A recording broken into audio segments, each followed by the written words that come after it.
kepikiran nggak apa sih? Ibu mau ngasih puisi ke kalian. Baca. Bayangin kalau tiba-tiba kalian terdampar sendirian di sebuah pulau terpencil, nggak ada sinyal, nggak ada makanan, dan hari mulai gelap dan mulai malam. Apa yang biasanya kalian lakuin pertama kali supaya bisa bertahan? Kira-kira? Sih?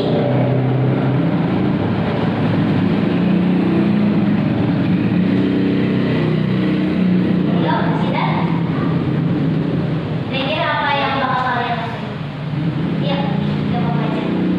Gak ada benar, gak ada salah. Ayo, yang lain? Oke, cari tempat yang nyaman, buat berteduh. Terus ada lagi? Yang lain? Kalau udah malam nih, udah mulai gelap, kira-kira apa? Buat api? Oke, buat api. Ada lagi? Yang lain? Cari tempat yang teduh, buat api. Terus ada lagi? Udah. Nah, dari jawaban kalian tadi itu kalian itu dapat masalah kan? Masalahnya terdampar di pulau terpencil, pulau yang diketahui, yang nggak diketahui. Terus kalian pikir nih langkah-langkahnya apa yang bisa rencana biar bisa bertahan hidup, ya kan?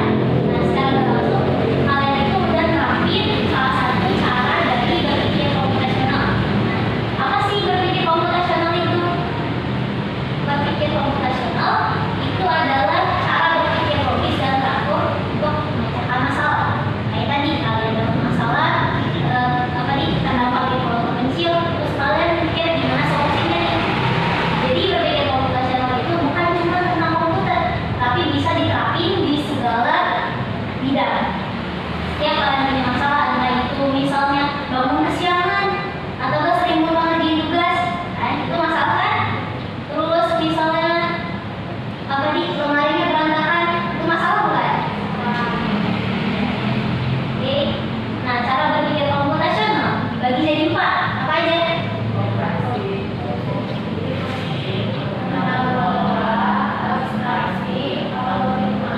Ya, jadi ada 4 elemen. Yang pertama dekomposisi, pengenalan pola, abstraksi, dan algoritma. Oke, lanjut. Di sini ada pertama kita bahas dekomposisi. Apa sih dekomposisi itu?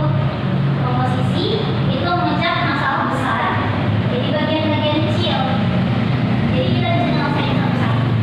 Bagian-bagian kecil itu bisa jadi penyebabnya atau langkah-langkahnya apa aja yang harus dilakuin atau hal-hal yang perlu diperhatikan.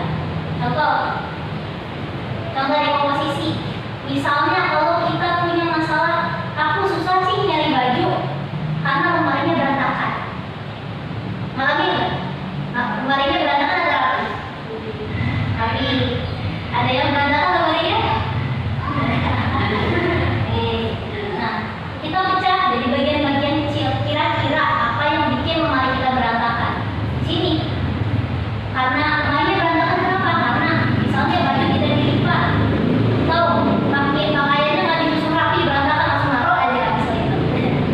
Terus bisa jadi tidak dikelompokkan berdasarkan jenis. Jadi misalnya celana sama celana, baju sama baju gitu. Itu mah campur aja, celana baju campurin semua. Terus baju yang kepake sama baju yang nggak kepake kamu campurin semua. Terus bisa dibagi juga, bisa jadi karena lemarinya udah penuh, baju kita kebanyakan, lemarinya nggak cukup kan, jadi berantakan. Nah, dari dekomposisi ini kita jadi tahu mana yang harus diberesin dulu, bisa yang kita. Terus yang kedua ada pengenalan pola. Jadi kita mengenali dulu nih pola atau kebiasaan kita. Biasanya apa sih yang terjadi yang bikin lemari kita berantakan? Tuh, bisa jadi lemari kita berantakan karena biasanya setiap habis ngangkat jemuran, pakaiannya itu nggak langsung dirapikan, ya nggak? Jadi lemari berantakan kan? Bisa jadi lemari itu berantakan biasanya karena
gitu kan.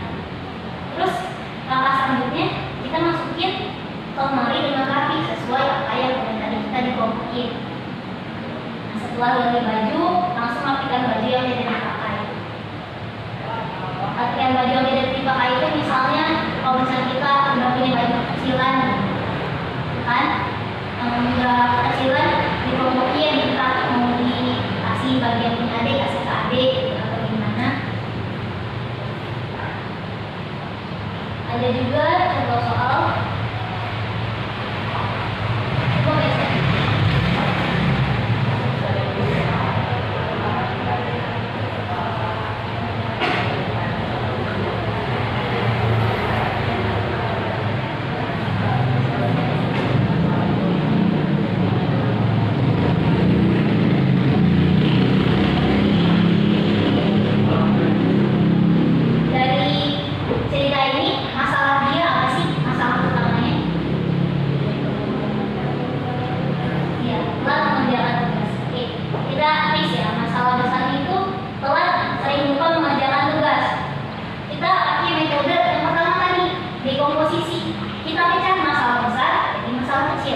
jadi bagian-bagian kecil.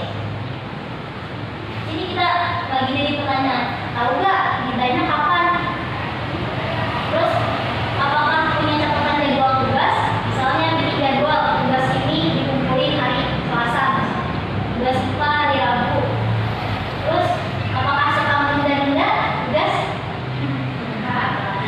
Nah, terus apakah ada gangguan saat mengerjakan tugas? Ada nggak? Misalnya lagi mood nih ngerjain tugas tiba-tiba disuruh gitu. Jadi kita fokus ke hal-hal yang kecil yang bikin kita lupa punya komposisi. Nah itu penyebabnya, langkah-langkahnya. Oke. Terus kita kenali polanya, cari kebiasaan atau pola yang sering terjadi. Biasanya kita telat karena apa? Biasanya waktu kemarin-kemarin sih biasanya tugas yang dikerjain jam 9 malam itu sering nggak selesai, tiduran. Jadi tugas tiduran nggak selesai. Atau biasanya kalau tugas dikasih hari Jumat sering lupa karena libur 3 hari.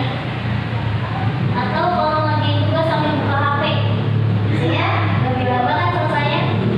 Kita tiba-tiba ada notif, yuk jadi dia nanti dulu. Di sini polanya kelihatan nih penyebab-penyebabnya, lebih dari ini ngerjain tugas semalaman atau ngerjain tunda-tunda atau karena di HP. Sini kita masuk metode abstraksi, itu ambil hal penting yang baru dipikir sama hal yang perlu dipikirin. Yang penting untuk dipikirkan itu biasanya hari tugas diberikan, hari tugasnya hari apa nih? Misalnya dikasih tugas hari Selasa ke hari Rabu. Terus deadline tugasnya kapan? Catat. Terus waktu terbaik buat fokusnya kapan nih? Pagi, siang, pas sore. Baiknya jangan terlalu malam.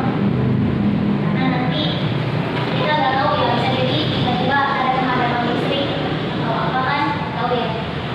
Terus yang bisa diabadikan warna pulpen. Bisa jadi aku gampang banget jadi pakai warna pulpen hitam, maunya pakai pulpen pink. Maksudnya gabut lah gitu. Itu bisa diabaikan ya. Gak apa-apa warna pulpen mana aja. Terus baju apa yang dipakai waktu ngerjain tugas? Kira-kira penting nggak?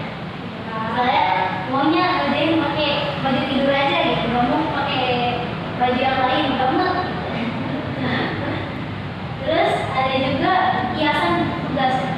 Bagian hias-hias tuh, misalnya apa ya, alat tulis buat hiasan nggak ada. Terus jadinya nggak mau ngerjain tugas, nggak mau ngerjain tugas. Itu bisa diabaikan dulu ya. Yang penting tugas itu selesai. Terus lanjut. Lalu langkah terakhir, langkah keempat itu algoritma. Algoritma itu langkah-langkah untuk menyelesaikan masalah. Pertama, biar kita nggak lupa, itu bikin catatan